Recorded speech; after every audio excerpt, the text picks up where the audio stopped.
Who entered this boat?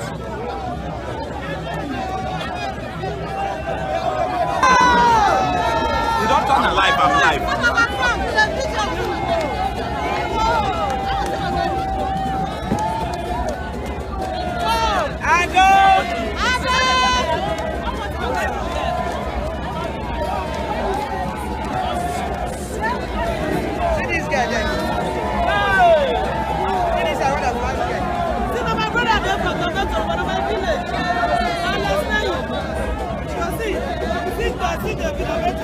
I know they took me. Now my people don't see.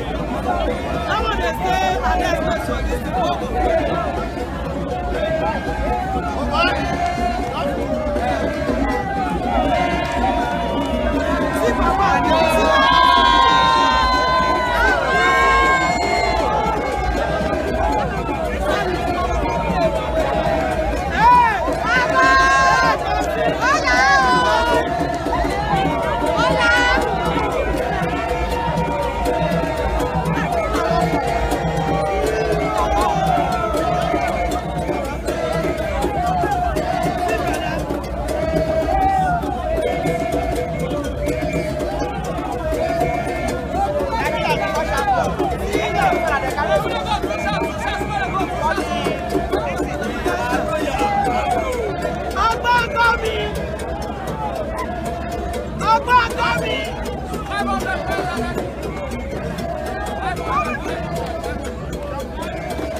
Sorry, mom.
My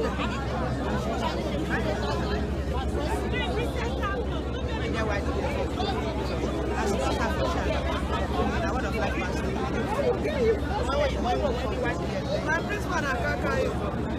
My name is Sobada. And I'm brother. Where's your black shirt?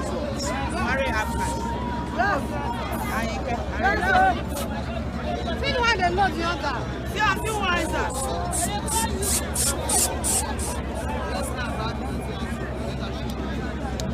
You got the clock.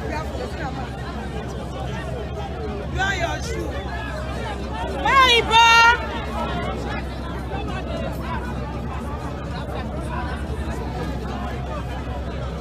Yes, let's talk to Mama. Yes, today the 21st coronation of the Olu of Warri. What do you have to say in regard to this beautiful occasion that is ongoing right now?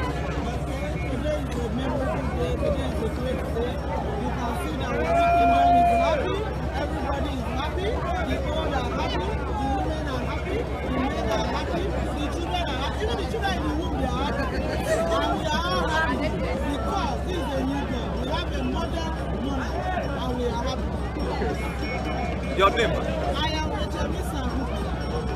Thank you.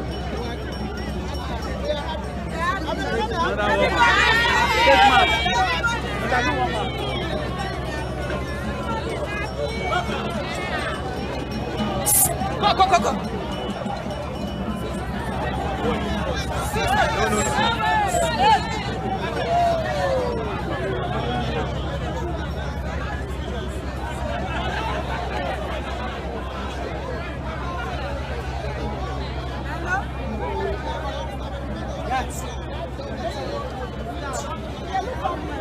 No. Go there, go enter. Go enter. Enter from there. 200.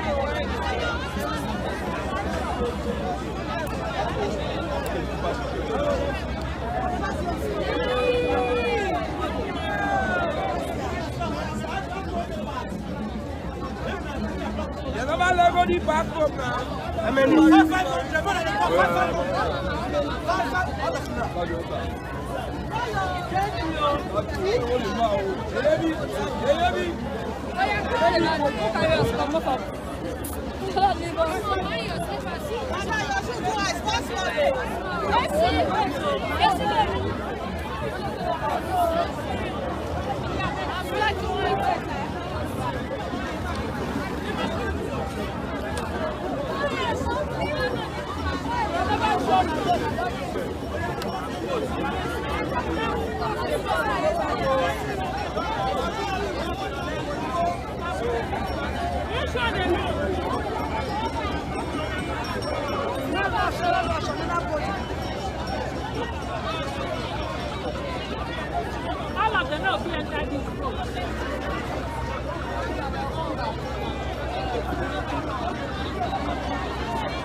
Federal government of Nigeria, whose might was used to propagate that event. And I decree unprecedented and uncommon peace, prosperity, progress, development upon this land. I bring down the government of heaven onto this land, and I direct it to flow, and neither be sabotaged, slowed, nor stopped. It goes out as a strong ripple effect emanating from this kingdom to the rest of the Niger Delta, to the rest of the Nigerian nation, and even the African continent. Africa has always been shaped as a gun with Nigeria as its trigger. Today, that gun has been fired and full restoration comes out of the barrel. This land begins to yield its riches to us. All that has been hidden hitherto comes to the surface, and the world shall marvel at how we have defied projected economic trends. This time around, we shall be the ones to chart the course of our own destiny. And now, as the Shekiri is restored to its original identity as one of blessing, we decree, because the Shekiri is blessed, Nigeria is blessed. Because the Shekiri is blessed, Africa is blessed. Now that the foundation has been addressed, it's time to put out a clarion call. We therefore call upon and welcome back all sons and daughters of the Iwere Kingdom that are dispersed in the diaspora, in Nigeria, the rest of Africa, and all over the world. All sons and daughters of the Iwere Kingdom who identify as a Shekiri by your father, your mother, your grandfather, your grandmother. We welcome you all. Come with your capacity, your expertise, your networks, your ideas and resources to join us in repositioning this kingdom. We also invite our well-wishers and admirers who count it all joy to be identified and associated with us, either by marriage, business ties, or residence. We extend especially towards our neighbors, our Ijaw, Urhobo, and Ilaje neighbors, a hand of invitation to peace and development. As it is not our desire to prosper in isolation, we desire that our neighbors prosper also. We recognize that the peace and prosperity is a shared one, based on righteousness and justice, which is the motto of this our reign and the foundation upon which God's throne is built. At this point, we make bold to say that our emergence is not simply the filling of a role. We will be redefining the essence of the throne of the Oluwabori. While we have every intention to lead as led by the Lord Himself, we implore all of us to work together and renew our minds and our way of thinking so that nothing, especially internally, hinders us from getting to our desired glorious destination. We should be ready to let go of the old ways that have not encouraged us to advance and not allow sentiments to keep us bound. To launch this new renaissance today, you would have noticed the crests that have been released. We have taken time, based on the information available, to rebrand our forebears in such a way that they define their own unique identity, reign, and destiny. As a people so proud of their royal heritage, it is our expectation that in these 20 crests, we will be able to further add to the pride and richness of our historical and cultural identity. At this juncture, I want to speak directly to the youths of not just the Iwere Kingdom, but the entire Nigeria. We have heard the narrative several times as to how the Niger Delta is blessed in terms of resources. The truth, however, we must look beyond oil and gas and channel our energy in the right direction towards endeavors that will result in added value across the board.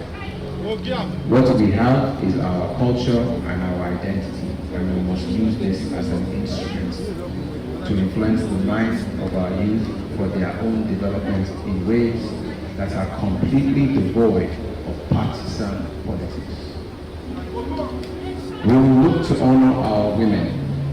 We will encourage them, build them up, and support them in realizing their inestimable potential.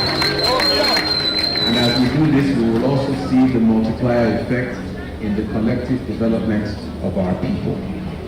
We will ensure that our women, both old and young, are honored and respected, not only by word, but in actual cultural practice. We will look to actively seek the opinion and counsel of our women and opportunities that avail themselves to the Shekiri nation will be used to empower our women to enable them to contribute their substance to the growth and development of the Shekiri nation. So I say to our women today, you will no longer be invisible. I want to begin by formally honoring the two most important women in my life today. Interestingly enough, as God has ordained, one is a beautiful young lady of Edo heritage, and the other is a gracious woman of Yoruba heritage. One addresses the past, while the other addresses the present as well as the future. But as we have come to understand, time is a river. Things are intertwined, just like the complicated fabric that is the Shekiri nation. By the special grace of God, I am the first Olu of Ori in well over 2 centuries whose mother is alive and well to witness him sit on the throne. In the same time span, even longer, I am the first eldest son of an Olu to ascend the throne. None of these are taken for granted. It is the perfect will and purpose of the Almighty God to make it so. Where we have unofficially addressed the mother of Olu as Olu, simply because she happened to be his mother, I hereby officially and formally bestow the honor on my mother. You shall no longer be referred to as Olori Atuwase II, but Iyolu Atuwase III. And blessed are you among mothers in the earth. Inevitably, in addressing the present and future, we cannot but consider where we are coming from. Since the arrival of Prince Ginowa from Benin, it is not on record that any Olu has been. Anyways, it's as though today this monarchy has come full circle. And on this note, let me share a personal story of my recently departed father-in-law, Captain Idamusa. He was witness to a prophetic word, and he himself, unbeknownst to him, played the role of a prophet. Raised by his grandmother in his much younger years, she would say out loud after a long, tedious day, "The suffering is too much. In my next life, I will come back and be inside the palace." On the day we paid the bride price in Benin, my father-in-law said to me as he finally placed his daughter into my hands, "I named her Aide.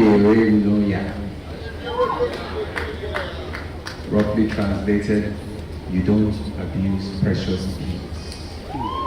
Ivie belongs to the palace, and I am entrusting her into your palace. The words of his grandmother, and indeed his own words, were inspired and honored by heaven.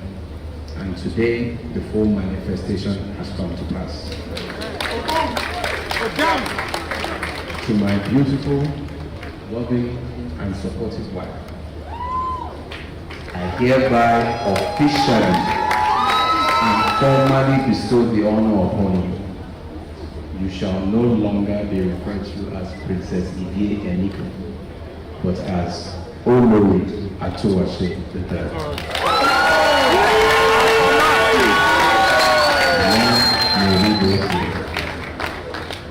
As glorious as today is, our future is even more glorious because we have the blessing and backing of the Almighty God.